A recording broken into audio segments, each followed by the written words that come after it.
وہ وقت اتنا کٹھن اور مشکل اور اتنا دشوار تھا. آپ فرماتے ہیں کہ جو تکلیفیں اور جو دقتیں مجھ پہ آئی اگر کسی پہاڑ پہ آتی تو وہ پہاڑ بکھر جاتا. اتنی ساری تکلیفیں مجھے آئی. فرماتے ہیں کہ پڑھائی کے درمیان چیزیں کھانے کو نصیب نہیں ہوتی,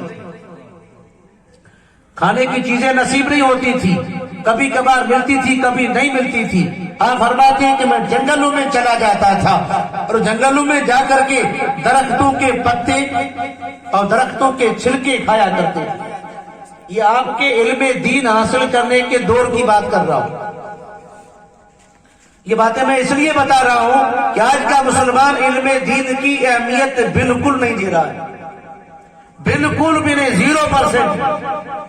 نہ تو سیکھنے کی چاہت ہے, نہ لگن, نہ چھوٹوں میں, نہ جوانوں میں, نہ بوڑھوں میں. بوڑھوں کے پاس تو ایک مجبوری اور ایک سبب بن گیا کہ اب ہم بوڑھے ہو گئے, بزرگ ہو گئے, ہمارا دماغ کمزور ہو گیا, زبان بھی ٹھیک سے نہیں چل رہی ہے, اب ہم نہ تو یاد کر سکتے ہیں نہ سیکھ سکتے ہیں, کچھ بھی نہیں کر سکتے ہیں. ایک بہانہ بن گیا. اے مسلمان, یہ یہاں چلے گا بہانہ, وہاں نہیں چلے گا. اور اسے سمجھنے کے لیے ایک چھوٹی مثال دے دوں. آج بوڑھے بھی, نوجوان بھی, 60-70 سالہ مسلمان بھی یہ موبائل چلاتے ہیں جو انگلی کے اشارے سے چلتا ہے, اسے چلاتے بھی ہیں. اس میں زبان انگریزی بھی ہے, گجراتی بھی ہے, اور زبانیں بھی ہیں, اور وہ بندہ پڑھا ہوا نہیں ہے, بالکل انگوٹھا چھاپ ہے, پھر بھی اس موبائل کو چلاتا ہے. فنکشن کو بھی جانتا ہے, کال کرنا جانتا ہے, کال اٹھانا جانتا ہے, واٹس ایپ, فیس بک اور بھی طرح طرح کی نہ جانے کتنی چیزیں ہیں اسے چلانا جانتا ہے. عمر اس کی 50 سے اوپر ہے, 60-70 سالہ ہے, موبائل کو اچھے انداز میں چلا رہا ہے, چیزیں ایک جگہ سے دوسری جگہ وہ شیئر بھی کر رہا ہے. اے مسلمان, تو نے یہ چلانا جان لیا, فنکشن کا نام بھی یاد رکھا, کیسے کھلتا ہے اسے بھی یاد رکھا, اور اس کے اندر نہ جانے طرح طرح کے کتنے اسباب ہیں, سب تو نے سیکھ لیے, پر وہ نہیں سیکھا جو ضروری تھا, وہ نہیں پڑھا جو ضروری تھا. اس کو پڑھنا چاہیے جس کے ذریعے سے روح میں تسکین حاصل ہوتی ہے, آنکھوں میں نور پیدا ہوتا ہے, زبان میں تاثیر پیدا ہوتی ہے, دل میں رب پاک سکون نازل فرماتا ہے, زندگی میں برکتیں ملتی ہے, آخرت میں اللہ پاک نور عطا فرمائے گا. اسی کا نام ہے علم دین, اسی کا نام ہے دین کی تعلیم, اسی کا نام ہے مصطفیٰ کی باتیں, اسی کا نام ہے رسول اللہ کی حدیثیں, اسی کا نام ہے اللہ کی باتیں. اے مسلمان, یہ چیزیں سیکھنی تھی اسے تو نہیں سیکھا, اور جو نہیں سیکھنی تھی اسے تو اعلیٰ درجے میں سیکھ لی. پیارے مسلمانوں, یہ غور کرنے کا مقام ہے, سیکھنا چاہیے. علم دین سیکھنے کی کوئی عمر کی قید نہیں ہے. ماج سے لے کر کے لحد تک, یعنی کہ پگوڑے سے لے کر کے قبر تک علم دین سیکھنا ضروری ہے. جب تک ہوش حواس باقی ہے, زبان چل رہی ہے, تو علم دین سیکھنے میں کبھی بھی سستی نہیں کرنے کی. اور سرکار غوث اعظم مادر ذات ولی اور ولیوں کے بھی سردار, اور پھر بھی علم دین جو پڑھ رہے تھے, اور اس درمیان جو تکلیفیں آئی آپ خود فرما رہے ہیں, بڑی تکلیفیں, بڑی مصیبتیں. کھانے کے لیے پیڑ کے پتے اور چھلکے, 1-2 دن کبھی کھا کر کے ٹرائی کر کے دیکھیں کیسا محسوس کرتے ہیں. نہیں کھا سکیں گے, پتا ایک ذرا سا بھی نیچے الگ سے نہیں اترے گا, اور چھلکا تو پیڑ کا ویسے بھی ہمارے اور آپ کی زبان کا ذائقے خراب ہے, نیاز کے پیچھے پڑ چکے ہیں. جہاں چاول کا دانا وہاں مسلمان کا جانا, چاول نہیں تو مسلمان بھی غائب, چاول غائب مسلمان غائب. غائب مسلمان, تیری سوچ قربان جائے تو کتنا بڑا اعلیٰ درجے کا تھا, اور آج چاولوں کا عاشق بن کر کے رہ گیا. نہیں, چاول کو چھوڑے ایک طرف محبت رسول میں میلاد بھی کریں گے, میلاد بھی سنیں گے, مجلس بھی کریں گے, ذکر مصطفیٰ کو بنا کسی شہرت کے اور بنا کسی لالچ کے جائیں گے. چاول ملے یا نہ ملے, مصطفیٰ کی محبت میں مجلسوں کو سجائیں گے اور مجلسوں کو انشاءاللہ کریں گے. یہ سوچ کو بدلنا پڑے گا تبھی تو کام ہوگا, نہیں بدلیں گے تو کیسا ہوگا. ہر کسی کو پوچھتے ہیں چاول اگر ہوں گے تو مسلمان آئیں گے. یار یہ تو اگر مثال دی جائے تو لگ بھگ میرے خیال سے کوئی غلط نہیں ہوگی. ایک جانور اگر دور کھڑا ہو, آپ اگر ایسے اسے بلائیں گے تو نہیں آئے گا, ایسے اگر بلائیں گے تو نہیں آئے گا. آپ کسی برتن میں کوئی چیز ڈال کر کے اگر بلائیں گے تو دوڑا چلا آئے گا, دوڑا چلا آئے گا. تو وہ جانور بھی دوڑ کے آ جاتا ہے. اور اگر ہم چاول کا سرخ اگر جائیں گے تو اس میں ہم میں فرق کیا رہا. میرا آپ سے بہت ادب کے ساتھ مشورہ ہے, یہ جتنے بھی خیالات آج سے پہلے ہمارے اور آپ کے دماغ میں بچ چکے ہیں, اسے خدا کے واسطے آہستہ آہستہ کر کے نکال دیں. ہمیں تو اللہ اس کے رسول کی باتیں سننے کی ہے. غوث اعظم کی مجلس ہے تو جو باتیں وہاں بتائی جائیں گی اسے غور سے سنیں گے اور اب کی بار عرض کریں گے, مولا باتیں بتانے والا چاہے کوئی بھی تھا لیکن تیرے محبوب کی باتیں بتائی, تیرے مقدس بندے کی باتیں بتائی, پیران پیر دستگیر کی باتیں بتائی. مولا ہمارے بس میں بات نہیں ہے کہ ہم راہ راست پہ آ جائیں, تو ہمیں توفیق دے. جن کی باتیں ہو رہی تھی ان کے صدقے میں ہمیں توفیق دے کہ ہم گناہوں سے بچ جائیں اور تیری بارگاہ میں آنے والے بن جائیں. اب یہ دعا کرنی چاہیے. اگر دعا تو نہیں کریں گے تو مسئلے کیسے حل ہوں گے؟ دعا کرنے کا طریقہ تو اللہ پاک نے سکھایا ہے, اے بندے تو مانگ میں تجھے دوں گا. اب ہم مانگتے تو ہے نہیں, کیسے ملے گا؟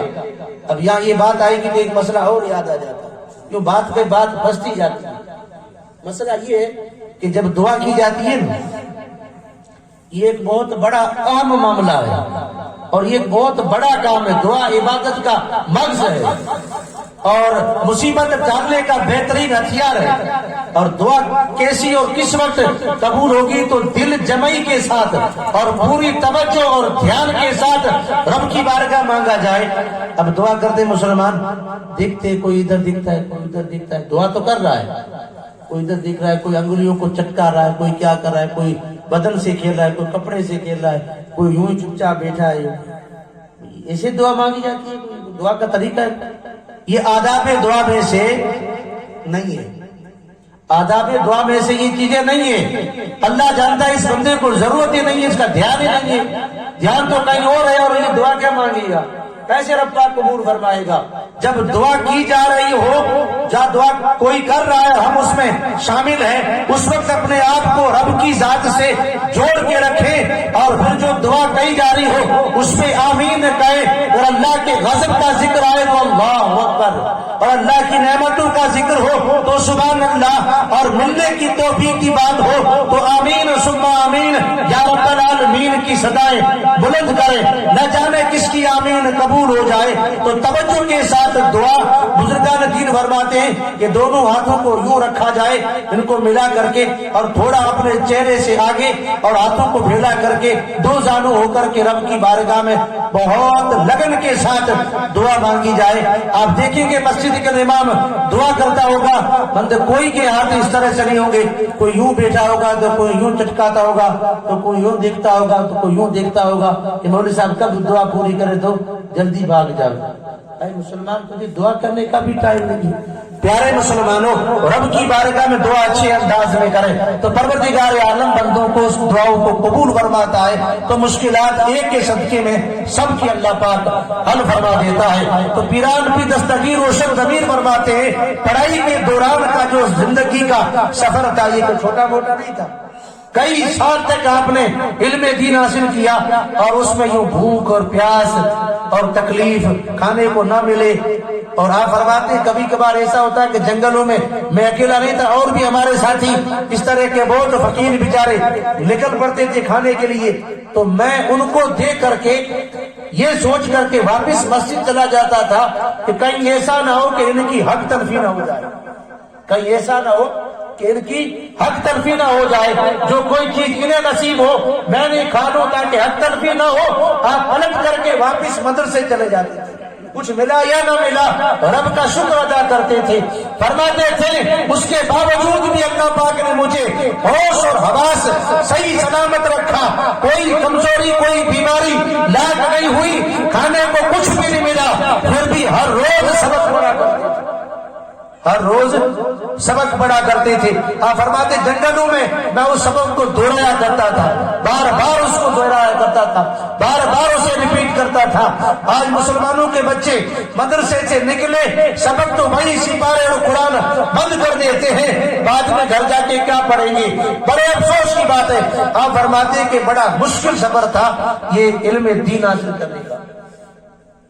اور آج کا دور سہولتیں، انتظامات، اہتمام، سویدھائیں بے شمار ہے، بے شمار سویدھائیں ہیں۔ میں آخر میں آپ سے ایک گزارش بھی کروں گا انشاءاللہ، اس بیچ ایک واقعہ بیان کر کے ٹائم بھی ہونے جا رہا ہے، بات کو پورا کروں گا اور اس کے بعد ایک گزارش کروں گا، اگر آپ کے پلے پڑ جائے تو قبول کر لینے کا، اور نہیں پڑے تو پھر ہماری اور آپ کی بڑی بے بسی ہوگی، یہ بہت بڑی بد نصیبی ہوگی کہ ہم سے اور آپ سے یہ کام نہ ہو۔ ہم اور آپ سب ایک ہی ہیں، اللہ کرے کہ مل کر کے سب ایسے کام کرے جس سے رب بھی راضی اور رب کے رسول بھی راضی۔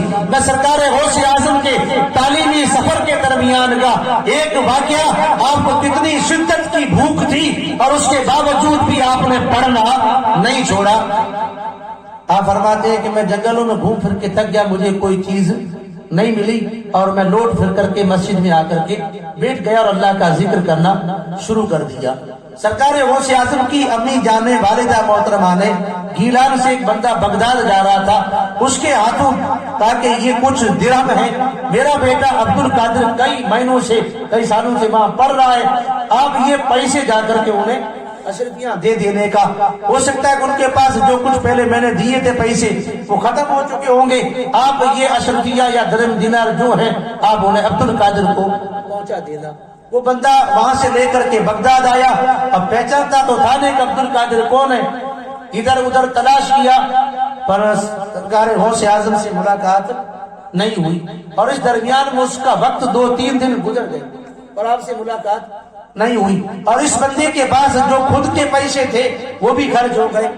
اب اس بندے کو لگی بھوک، اب پیسے خود کے تھے نہیں، خرچ ہو گئے، اب کیا کرے، بھوک لگی تو انہی پیسوں میں سے اس بندے نے کھانا خریدا کہ بھوک سے مر رہا ہوں، یہ پیسے ابھی لے لیتا ہوں، بعد بندہ ملے گا تو واپس کر دوں گا۔ اچھی نیت کے ساتھ اس نے بازار میں سے کھانا خریدا اور چلا گیا مسجد میں۔ اتفاق ایسا ہوا کہ جس مسجد میں آپ بیٹھے تھے یہ بندہ اسی مسجد میں گیا، اسی مسجد میں۔ اب یہ کھانا لے کر کے دوسرے کونے میں جا کر کے بیٹھ گیا۔ سرکار غوث اعظم دوسرے سرے پہ کونے پہ اللہ کا ذکر کر رہے تھے، بھوک بڑی شدت کی تھی، اس بندے نے آ کر کے کھانا جس میں بھی تھا کھولا اور اللہ کا نام لے کر کے کھانا شروع کیا۔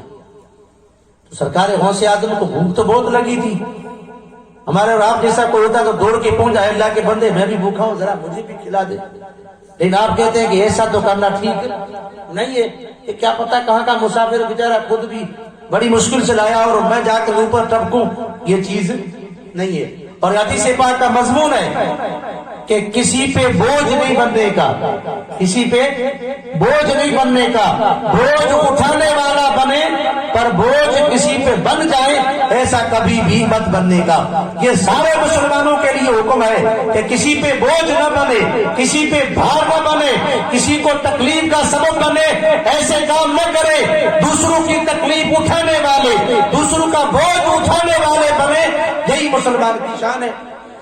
آپ فرماتے سرکار غوث اعظم خود کا فرمان ہے، حالت کیا تھی، کیفیت کیا تھی اور بھوک کتنی تھی وہ ذرا غور سے سنیں۔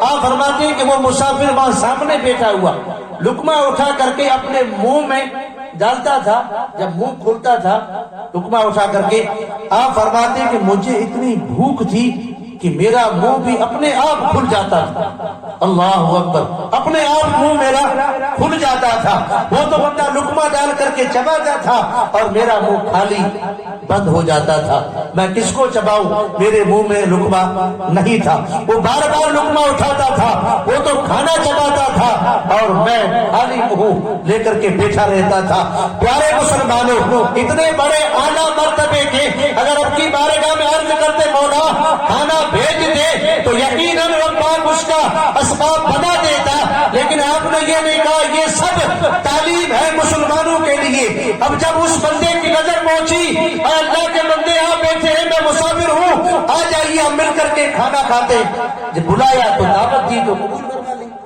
تو آپ گئے، ابھی کھانا شروع نہیں کیا تھا، اس مہمان نے جو کھانا لے کے آیا تھا اس نے اپنی داستان شروع کر فرمایا کہ میں اس طرح سے گیلان سے آیا تھا اور گیلان میں ایک بوڑھی ماں نے مجھے کچھ درہم و دینار دیے تھے کہ بغداد میں میرا بیٹا عبد القادر ہے اسے پہنچا دینے کا. میں نے خوب تلاش کیا اور وہ مجھے ملے نہیں.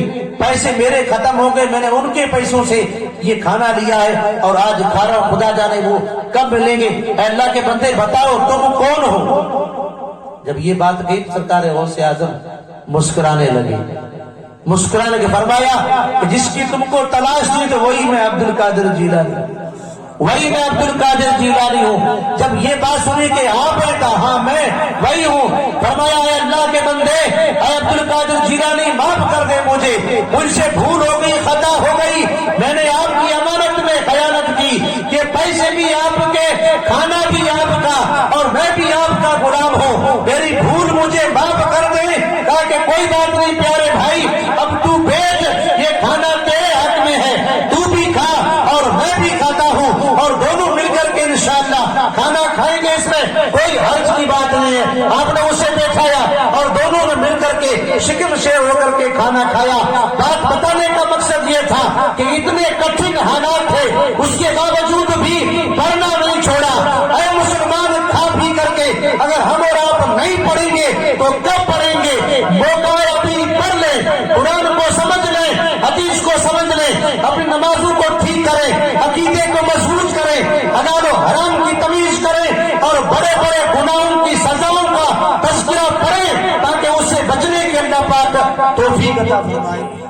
اللہ پاک مجھے اور آپ کو عمل کرنے کی توفیق دے. بات پوری کر دیتا ہوں. گزارش کی ہوئی ہے اور وہ گزارش اسی معاملے سے جڑی ہوئی ہے.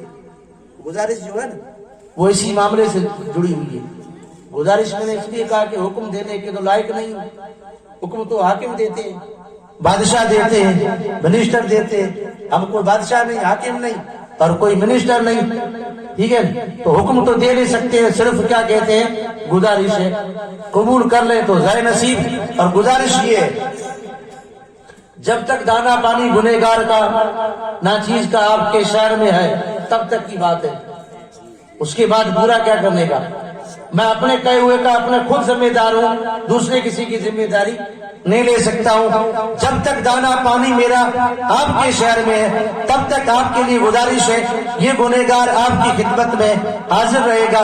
میرا آپ سے مشورہ ہے کہ آپ نوجوان بزرگ سب مل کر کے آپ عشاء کے بعد فجر کے بعد یہ 2 ٹائم ہے ہمارے پاس کیونکہ ظہر کے بعد بچوں کا مدرسہ ہے, صبح بچوں کا مدرسہ ہے اور دن میں ویسے بھی لوگوں کو ٹائم نہیں ملتا ہے. یا تو عشاء کے بعد یا فجر کے بعد اگر کوئی مسلمان پڑھنا چاہتا ہے ضروریات دین اور اس نیت کے ساتھ کہ اللہ پاک میری روح کو ٹھیک کرے, میری طبیعت کو ٹھیک کرے, میرے عقیدے کو ٹھیک کرے, میرے اللہ پاک گناہوں کو معاف فرمائے اور میں کچھ دین کی باتیں سیکھ لوں, اس ارادے کے ساتھ سیکھنے کی اگر چاہت اور تمنا ہے تو آپ سے گزارش ہے کہ 11ویں شریف کا مہینہ چل رہا ہے. رات کو جب پروگرام نہیں ہوگا اس رات میں آپ کی خدمت میں انشاءاللہ حاضر رہوں گا. عشاء کی نماز پڑھ کر کے فوراً آپ عشاء کی نماز مسجد میں پڑھیں اور وہاں کر کے بیٹھیں. جس کا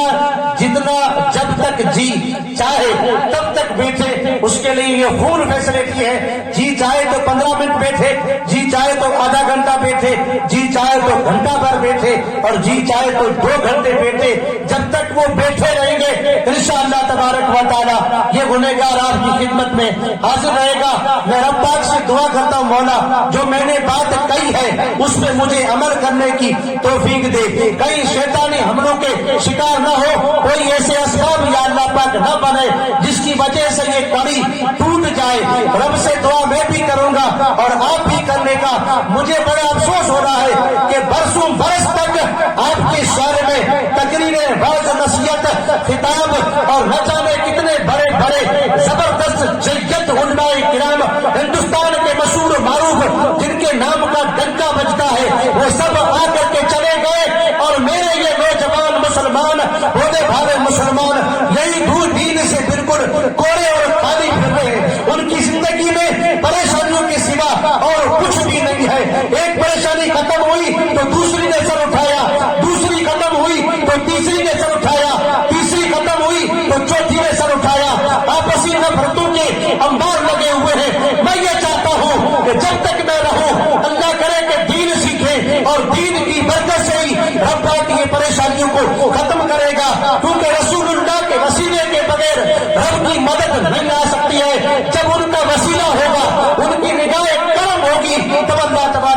تعالیٰ کی مدد آئے گی۔ تو آپ لوگوں سے گزارش ہے کہ آپ لوگ ٹائم نکال کر کے گنہگار جامع مسجد کی خدمت سر انجام دے رہا ہے، اور جو بندہ علی مسجد میں ہر روز آتا ہے تو آپ کے امام سے گزارش کریں کہ ہمیں دین سکھائیے، وہ آپ کو انشاءاللہ ضرور دین سکھائیں گے۔ یہ ہے میری گزارش، اگر اچھی لگے تو قبول فرما لیجیے، اس پہ عمل کیجیے، انشاءاللہ ہم اور آپ مل کر کے عمل کریں گے۔ رب قدیر کی بارگاہ میں دعا ہے کہ پیران پیر دستگیر روشن ضمیر کے صدقے میں اور ان کے علم دین سیکھنے کے اس مقدس دور کے وسیلے سے، ان لمحات کے صدقے میں رب کا ہماری کاوشوں کو قبول فرمائے اور پورے شہر کے مسلمانوں کو علم دین سیکھنے، سمجھنے اور عمل کرنے کے اللہ پاک توفیق عطا فرمائے۔ وما علینا البلاغ وآخر